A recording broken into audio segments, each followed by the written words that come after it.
The BBC is imploding over the Panorama Trump scandal, but it's not even their worst moment. I'm going to have a look at some of their most biased far-left screw-ups, like when they punished a presenter who said pregnant women instead of pregnant people. Malcolm Mystery, who was involved in the research, says that the aged pregnant people, women, when they told us that this is what a medieval English queen looks like, when they had a documentary on Gaza narrated by the son of a Hamas terrorist, or when they platformed Blob Vylan, aka Spliff Richard, the artist who craps on Britain, just like they do. Heard you want your country back. Shut up. Heard you want your country back. You can't have that. First, let's have a look at that footage of Trump the BBC doctored to make it sound like he was calling for violence during the January 6th protests. We're going to walk down to the Capitol, and I'll be there with you, and we fight. We fight like hell. We're going to walk down to the Capitol, and we're going to cheer on our brave senators and congressmen and women. They spliced bits together to blatantly misrepresent what Trump said, which ironically totally exonerates Trump from any accusations of calling for violence, because if he had called for violence, they'd have put that in instead of faking it. But the BBC's dodgy Trump footage isn't even close to their worst moment. The same documentary, Panorama, spent months undercover investigating police officers in London who were plied with drink and goaded and prodded until they recounted their real-life experiences with Muslims and migrants, which funnily enough differed from the accepted opinions of the BBC executives in their ivory towers. The police officers were castigated as racist and Islamophobic and fired as a result. The next day, a Muslim stabbed and killed Jews in Manchester. It's farcical. Let's have a look at some of the things being said in the documentary, the things that they picked out as particularly bad, the worst things to put in the teaser reel. We so lose our job right now. Who do you reckon the worst one is then? Like, worst to deal with, like, people coming over? Oh. So I've had quite a lot of Arabs. I've had quite a lot of North America, like the Algerians. They're scum. The Somalis are scum. 2.5 years ago, the Casey report found the Met Police was institutionally racist, homophobic and misogynistic. After hearing concerns about officers' behaviour at Charing Cross Police Station, Panorama sent in an undercover reporter to investigate. This is a sting. This is DPS. DPS trying to catch me on or something. I was hoping you would say something more controversial and then go, okay, yeah, come on, let's go for this. That was the first time our undercover reporter met PC Nielsen outside work. The second time, he wasn't so guarded. From the moment I walked through the doors, I tried to match his energy. I tried to make him feel I was more on side, just by agreeing with him, laughing along with him, making him feel that, you know, he could trust me. After several drinks, PC Nielsen says what he'd like to happen to a detainee he's been dealing with who overstayed his visa. Either put a bullet through his head or deport him. I hear you, man. We're paying for it. He was an overstayer. He was an overstayer. So many though, isn't there? Sounds like you're agreeing with his views. I didn't want to shut him down because when someone's literally told you that I was going to go further, but I didn't because you're nowhere near my level, I had to show him something. A revolver. Revolver would be so nice.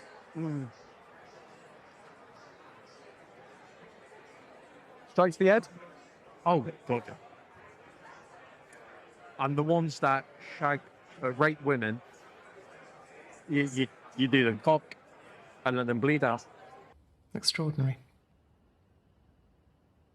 A racist in simple terms, but a violent racist. I mean, I feel appalled and disgusted and ashamed watching that. If you're a member of those communities who live here and are hoping to be protected by the best policing in the world, that polices by consent, that is legitimate, how legitimate is that? It's not at all. It's disgusting. I have absolutely no confidence in him as a police officer whatsoever. To be frank, not much as a human being.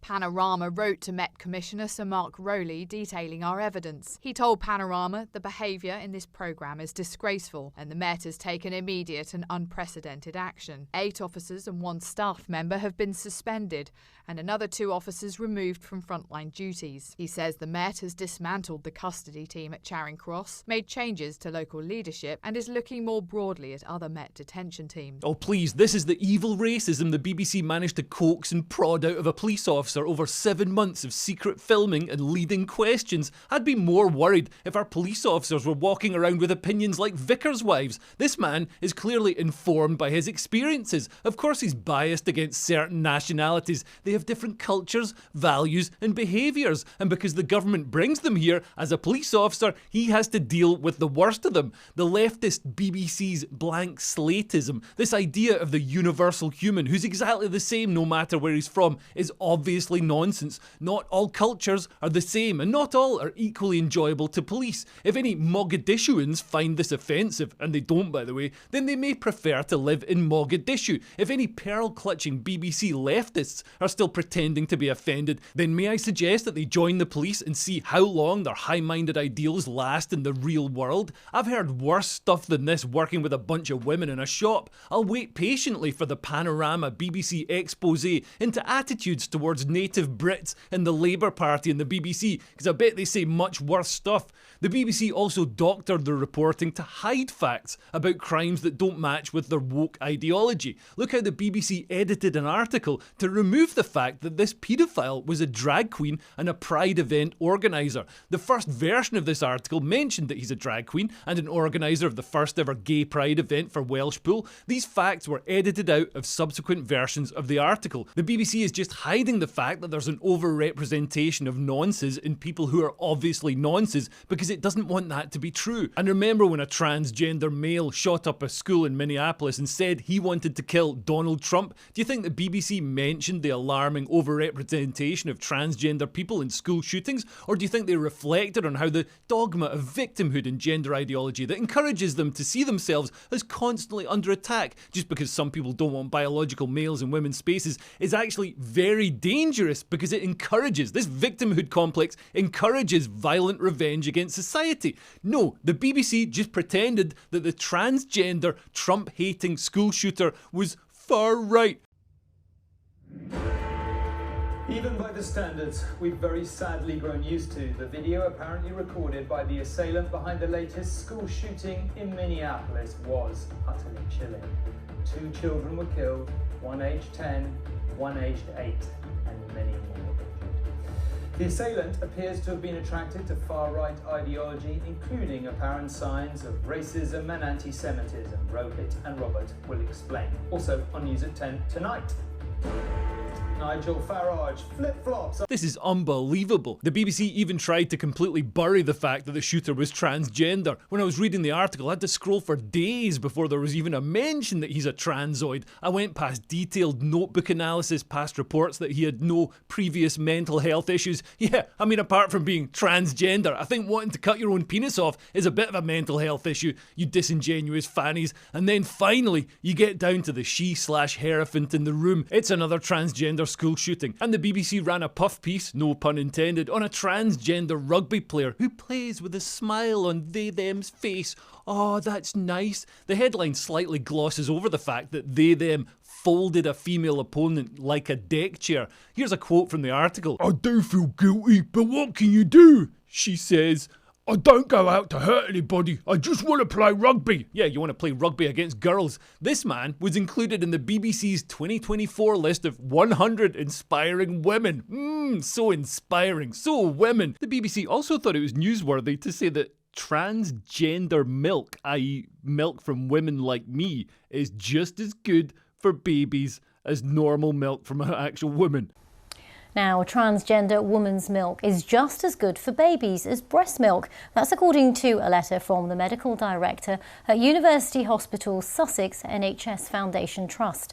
The claim was made as part of a response against campaign groups. The trust referred to studies and the World Health Organization guidance, including one case which found what it called no observable effects in babies fed by induced lactation. And they platformed this transgender Green Party politician who identifies as a woman but was actually born a potato. Without a shadow of a doubt, it is a transphobic comment. It's dog whistling at the finest, you know. It's gaslighting, it's everything. By attacking a minority group, it's just, yeah, you know, it's a shame. And the BBC always does the thing of referring to obviously male criminals as she. Look at this criminal, referred to by the judge and the BBC as she. So it must be a woman, because otherwise our judiciary and our state broadcaster would be lying to us. Honestly, women need to do better. What is wrong with women these days? Honestly, as soon as you grew cocks and got testosterone, you started committing these crimes. And when BBC presenter Martine Croxall rebelled against the corporation's strict adherence to gender ideology. Malcolm Mystery, who was involved in the research, says that the aged, pregnant people, women, and those with pre-existing health conditions need to take precautions. She was reprimanded. It's pretty impressive that the BBC is forcing women to pay £180 a year for their own erasure. Close to a third of all convictions of women in the UK are for the crime of not paying the TV licence, by the way. It's absurd. I can't explain it to Americans. Imagine having to get a licence just to own a household appliance. Are they going to introduce it for other things? Am I going to have to get a dishwasher licence, a microwave licence? I guess I shouldn't give them ideas. And talking of division and hating the West, the BBC platformed little-known pop group Blob Vylan during their Glastonbury coverage so that he could chant, Heard you want your country back. Shut up. Heard you want your country back. You can't have that. Alright, but have you heard this one though? Death to the IDF. Death to the IDF. Death to the IDF. Death to the IDF. Death to the IDF! Hell yeah, from the river to the sea, Palestine must be, will be, inshallah, it will be free. Spliff Richard here is secretly a posh guy called Pascal. Ooh la la, Pascal. And he's so establishment approved. He's not so much Limp Biscuit as Soggy Biscuit, and he's the one who wants to eat it at the end. He's not saying, I heard you want your country back, shut the F up to Palestinians, by the way. He wouldn't dare. Of course, they own their land. It's only white people who don't get any land. He'd give Palestinians a solemn indigenous land acknowledgement, and then Hamas would probably behead him. No, he's chanting, I heard you want your country back, shut the F up, to a field of Brits, middle-class leftists who've cucked each other into going along with it. They've been told that it's just evil white racists who believe that Britain exists as a nation and people have a claim to it. Once you've gone along with a humiliation ritual like that, you'll make sure that people around you do as well. And you wonder why patriots who want to save this country are putting flags up. I mean, good luck getting anyone to fight Putin. I'm sure men are queuing up to spill their blood in Eastern Europe while their country is being spat on and shat on by communists and Wakandans. I heard you want your country back? I mean, at least he knows it's our country. This is what Blob Vylan's fans look like, by the way. Not young, edgy outsiders, overweight, middle-aged NHS admin women. He is the voice of the blob, the civil service, the woke leftists who run everything in Britain. He should be called Blob Vylan. The BBC was also forced to make 215 corrections in the last 2 years over the coverage by its BBC Arabic arm, which is funded through the licence fee of the Gaza conflict. A BBC documentary on Gaza was narrated by, get this, the son of a Hamas leader. Wow, I'm sure that guy's going to be nice and objective. And a leaked BBC memo revealed that their viral mass grave story in Gaza was completely fabricated, and that they knew it was completely fabricated. This isn't objective journalism. This is Orwellian manipulation of the news to remove facts that don't align with the establishment narrative. And the BBC referred to Hamas operatives who were targeted in Doha as the negotiating team of Hamas. Oh, the Hamas negotiating team. What amazing negotiators they are. One of them negotiated a woman's head off with a knife. Another one negotiated a whole family with a hand grenade. These guys just love negotiating. And of course the BBC try and hide any issues with Islam. Here's the BBC on the attack on Jews by a Muslim called Mr. Jihad in Manchester, which was then celebrated by Muslims and leftists on the same day. Or any motive.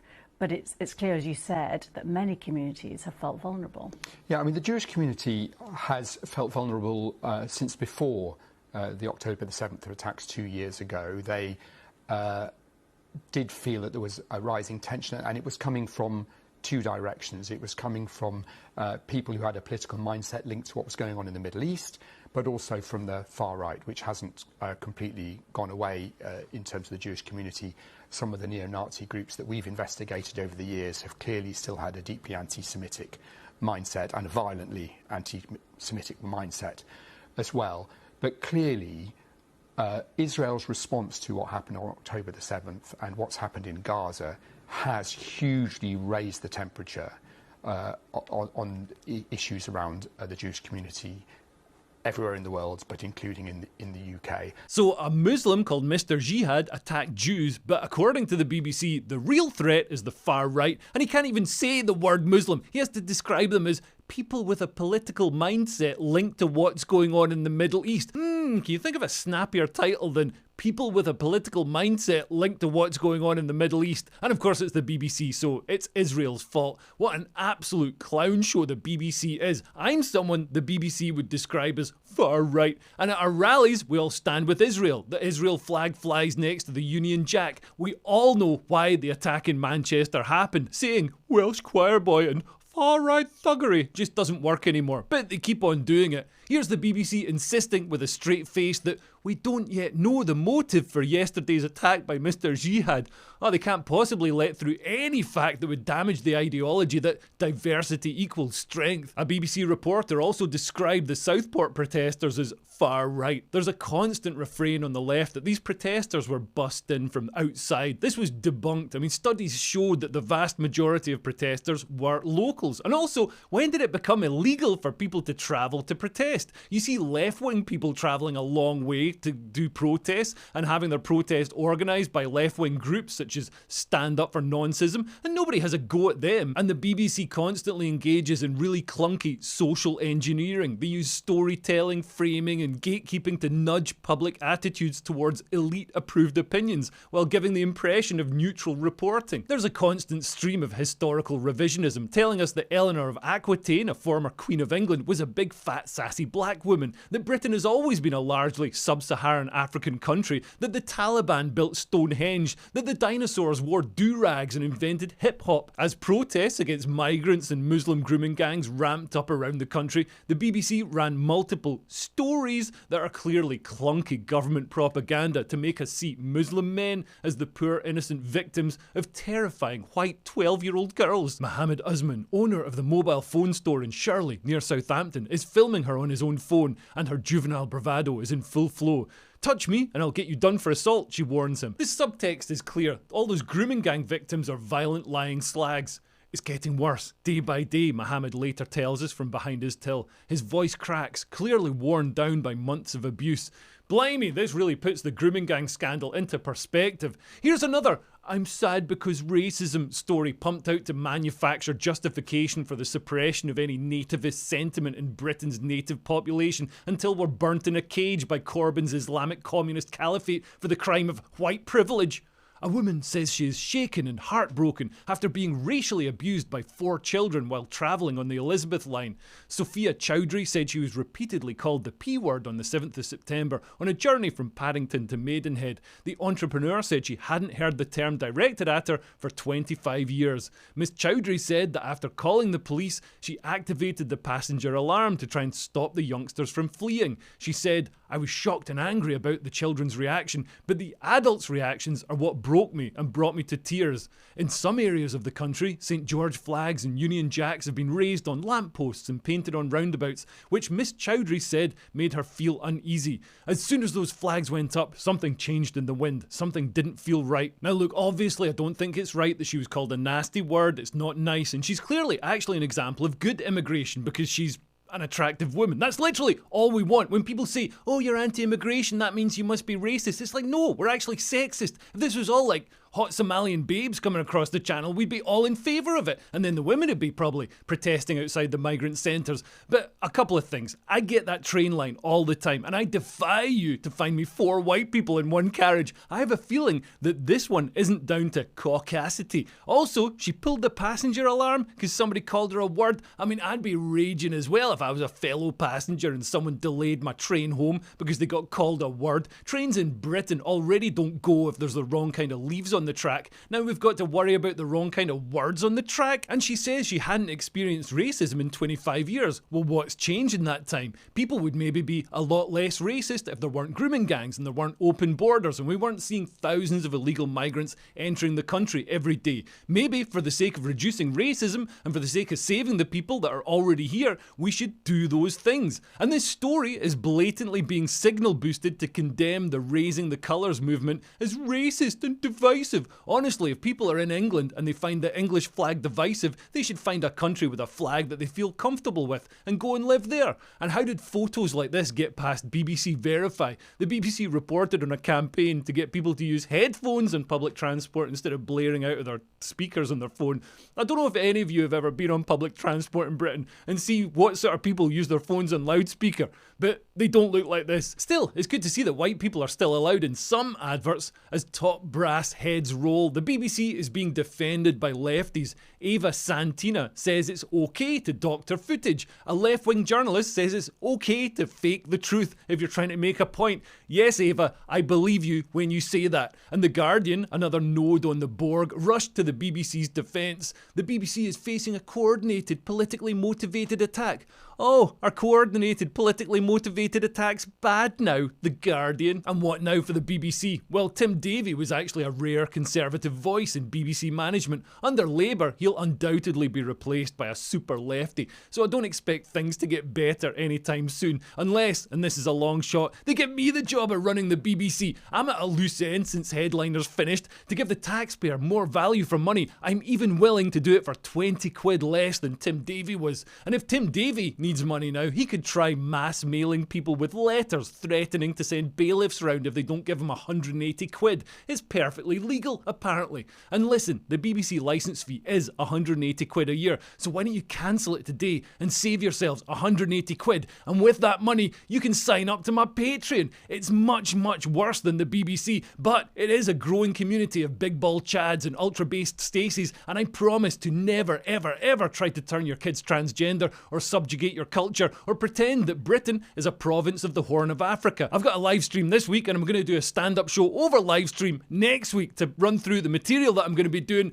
at a stand-up show in Southampton on November 26th. There's still some tickets left for that, so there's a link for that below, and there's a link for Patreon down there as well. Okay, I've talked long enough. Thanks for listening. I've been Leo Kears. Bye. Bye bye. Bye bye.